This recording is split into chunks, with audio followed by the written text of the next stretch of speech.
Good evening, ladies and gentlemen. We're here again to have a little chat about yesterday's concerti. What were we going to say about them? Because actually tonight would probably be better to talk about very briefly.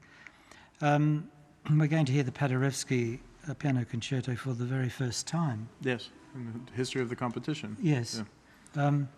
I love this concerto. You said it's not performed that often. I've never heard it performed live. And yes. I've only, in concerts in the United States, never heard it performed live. Strange, because the Paderewski has a very, very high profile in the United States. Really? Historically speaking, definitely. Oh, Paderewski as a pianist. Of course, he performed. He performed in all 50 states. He came to Texas even. Yes, yes, but you'd think there'd be a residue of this somewhere. Yes, anyway, I just think we have such a our city, big city, Houston, has such a big concert hall that the pianists who come, they choose the kind of larger works of in the whole canon. So I think that may be the reason. Yeah, I'm very fond of the second movement. I think it's probably the apex of what you might call film music, without being at all pejorative over this. I look forward to hearing it. It's first time live for me, and also first time for the competition. And we're also going to hear Elżbieta Bielicka play Chopin. The first Chopin, the E minor. Yes. Which is, of course. So treat Polish music for the final day of the Polish competition. Yes, exactly. So very good. Okay, we're going to hear our usual clips. Yes. So the first one is from Svetlana Andreeva, who was playing the B minor, Brahms D minor concerto. Yes. First concerto. And we're going to hear the beginning of the rondo, I think. Yes, the third movement. Because it was fantastically energetic and rather driven. I enjoyed it immensely. It's a fantastic piece. After the first movement, the audience started clapping, which is the reaction that I want to see. Because that's how we feel. That's it's such a visceral reaction. It's a reaction to the music. In the 18th century, that was quite common, and I think also in the 19th century, we have a much more church-like view. I heard some scowls throughout the audience when people. Yes. I was very happy to hear people cheering and showing emotion, and like I said, a strong visceral reaction to the music and to the performance. So. Okay, let's move into Andreeva then.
Yeah, well, that had some forward impetus, unlike the beginning of the concerto, which I thought just dragged a bit. Yeah, I think it's worth mentioning though that this Steinway is not the same Steinway that the pianist performed on at the other hall. Oh right, This it's is not a Hamburg. This is our house. Well, it's a Hamburg Steinway, but it's a house instrument, and it's a little more broken in. And there was a very bright sound from the piano. It's even brighter than the Yamaha, which is very atypical for the contrast between Yamaha and Steinway. So, which the Yamaha is the instrument that we're going to hear next. Yes, that's right. With the Dina Ivanova playing the Liszt. Yes, concerto number Liszt 1. E flat major. Yes, the first one. We're going to hear a little bit of the triangle because I mean it's actually a joke. It was rather a jokey, springy movement anyway. Yes. It's not to be taken too seriously. And there was times where, we talked about her mannerisms, her reactions to the music, where I actually physically laughed because of her reactions to kind of the music, and found it quite at the fun premiere when the triangle played, because I mean the triangle's not regarded as a respectable instrument, Somebody leapt up in the audience, it might have been Haneke, I can't remember who did, put his hand up and said, "Triangle concerto." From now on, yes. We've had that. So, well, let's listen to it anyway, shall we?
Yeah, well, yeah, great. But I think that with the tempo she adopted, it was hard to hear all the details of the inner workings of the concerto. That's the problem with this very Goldilocksian approach to tempo and Liszt. You have to, it can't be too fast, can't be too slow. It's just a perfect, there's a perfect tempo that just sits right with the orchestra and the idioms at the keyboard. So there's a great deal going on inside the all that, the orchestra, a lot of passage solo, octave work and everything. Yeah. It's easy to just get involved in a lot of interaction with the music as well, or with the orchestra as well. So. Okay, we'll move on to the last Hyuk Lee. Yes. And he played, which is an amazing thing in itself, to play the second. Everything he did in the competition, it's a total of 3 hours of music, including the concerto. Some of the repertoire that he played, it's absolutely amazing, stunning. So. I mean, you wouldn't expect a sort of profound interpretation from a young man.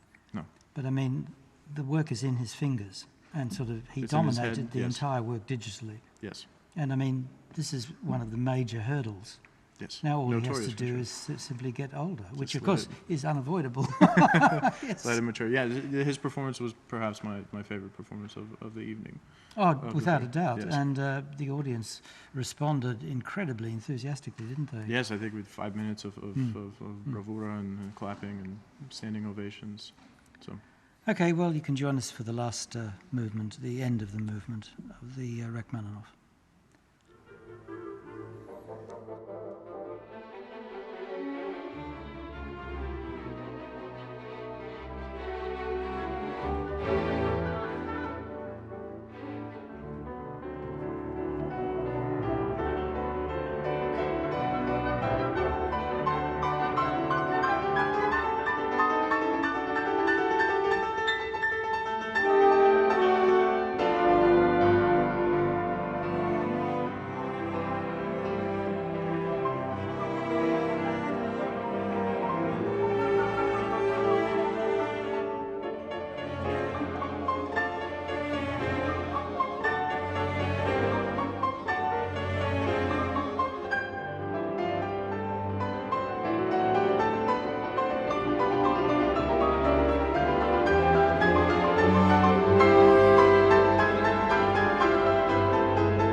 Right, meticulous preparation.